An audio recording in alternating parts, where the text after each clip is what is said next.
কখনো কখনো একটি রাত অথবা একটি মুহূর্তের জন্য মানুষের জীবনে অনেক কিছু বদলে যায়। আমার জীবনে তেমনই একটা মুহূর্ত ছিল। 2008 সালের 22 অক্টোবর। আমার নাম নিপা। সেই সময় আমার বয়স ছিল 24 বছর। মাত্র 1 বছর আগে আমার বিয়ে হয়েছে। ওই ঘটনার সময়ে আমি বাড়িতে একা ছিলাম। আমার স্বামী অফিসের ট্যুরে বাইরে গেছে। কথা ছিল 24 অক্টোবর ফিরে আমাকে নিয়ে আমার বাবার বাড়িতে বেড়াতে যাবে। আমাদের পাশের ফ্ল্যাটে যে ফ্যামিলি থাকে ওরাও বেড়াতে গেছে। পাহারা দেওয়ার জন্য ওদের বিশ্বস্ত কাজের ছেলেটিকে ফ্ল্যাটে রেখে গেছে। ছেলেটার নাম জয়। বয়স 20 বছরের মতো হবে। 22 অক্টোবর আমার জীবনে সেই ভয়াল রাত। সেই রাতে খুব শীত পড়ছিল, তার মধ্যে প্রচণ্ড বৃষ্টি হচ্ছিল। আমি রাত 9টার দিকে খাওয়া দাওয়া শেষ করে টিভি দেখছিলাম। সেই সময়ে বজ্রপাত সহ ঝড় শুরু হয়ে গেল। 9:30 নাগাদ খুব জোরে এক বজ্রপাত হলো। মনে হলো যে আমাদের ছাদে পড়েছে। আমাদের 2টে ফ্ল্যাটের লাইট চলে গেল। কেমন যেন ফোড়া গন্ধ আসছে। আমি জানালা দিয়ে অন্য ফ্ল্যাটগুলোতে দেখলাম, সেখানে আলো রয়েছে।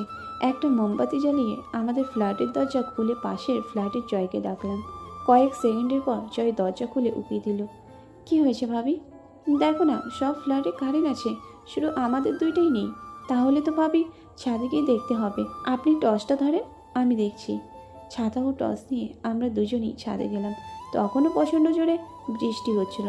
ও ছাতা নিয়ে পিলারের সামনে দাঁড়িয়ে দেখলো এখানে সব ঠিক আছে ভাবি, তাই অন্য ফ্ল্যাটগুলোতে আলো জ্বলছে।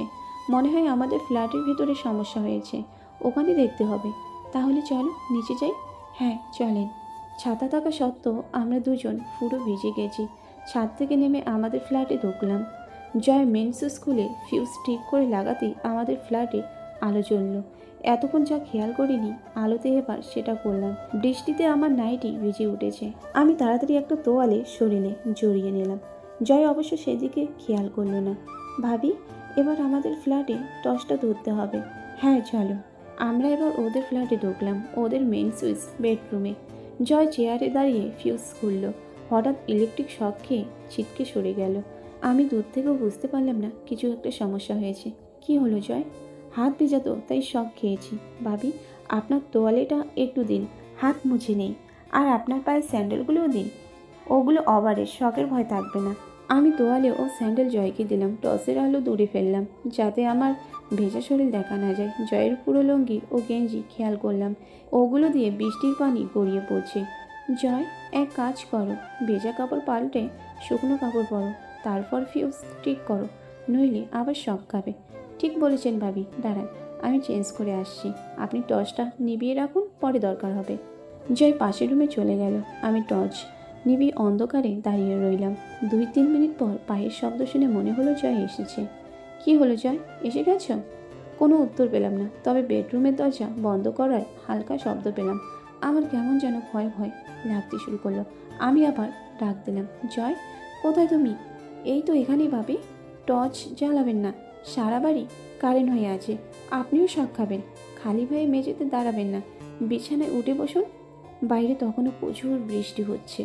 আমি জয়ের কথায় ভয় পেয়ে অন্ধকারে হাতুড়ে ভেজা কাপড়ে বিছানায় উঠে বসলাম। টের পেলাম জয় বিছানায় এসে আমার পাশে বসলো। আমার ভয় তখনও কাটেনি। এবার কি হবে জয়? ভাবি, এবার কারেন্ট নয়, তোমার ডাসা শরীরটা আমাকে শক দিচ্ছে। জয়ের কথা শুনে আমি প্রচণ্ড ঘাবড়ে গেলাম। বলে কি ছেলেটা? মনে ভয় থাকা সত্ত্বেও কড়া গলায় ওকে ধমক দিলাম, এই জয়, কি আবুল তাবুল বলছো? কথা শেষ করে আমি টর্চ জ্বালালাম। এবার আমি সত্যি 1000 ভোল্টের শক খেলাম। বিছানায় জয় আমার পাশে সম্পূর্ণ খালি হয়ে বসে আছে। ওর বিশাল একটা দূর হয়ে আছে। ওর দেখে আমি ভয় পেয়ে গেলাম। আমি একজন পূর্ণবয়স্কা বিবাহিতা মহিলা। মুহূর্তে আন্দাজ করে নিলাম কি করতে যাচ্ছে। সম্ভবত খুব শীঘ্রই আমি জয়ের কাছে বলি হতে যাচ্ছি। আমি কিছু বলার আগেই জয় আমার হাত থেকে টর্চটা কেড়ে নিল। আমাকে ধাক্কা দিয়ে বিছানায় শুয়ে দিল। তারপর আমার উপরে চেপে বসলো। আমি জোরে ছটফট করতে লাগলাম। ছাড়ো জয়, ছেড়ে দাও, নইলে কিন্তু আমি চেঁচাবো। চেঁচাও ভাবি, যত খুশি চিল্লাও, এই ঝড়ে কেউ শুনবে না।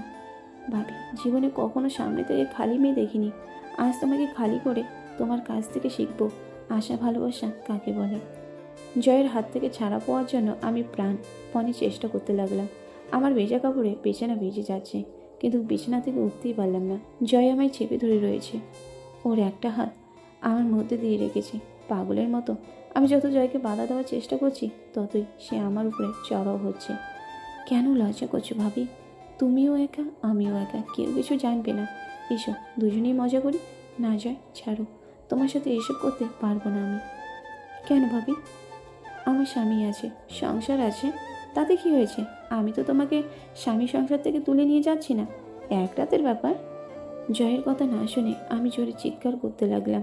আমার চিৎকারে ও খুব রেগে গিয়ে আমার ঠোঁট বন্ধ করে দিল।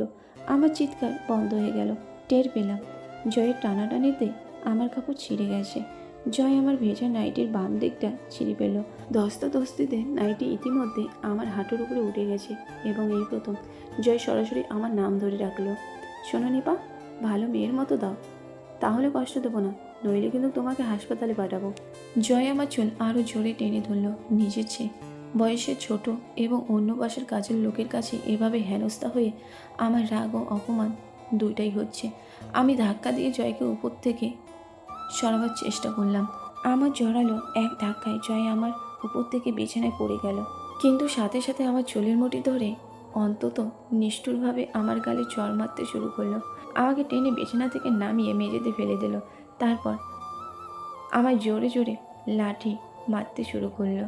বাজে মেয়ে, আজ তোকে এমন মার মারবো যে তুই বাধ্য হবি নিজের ইচ্ছায় দিতে।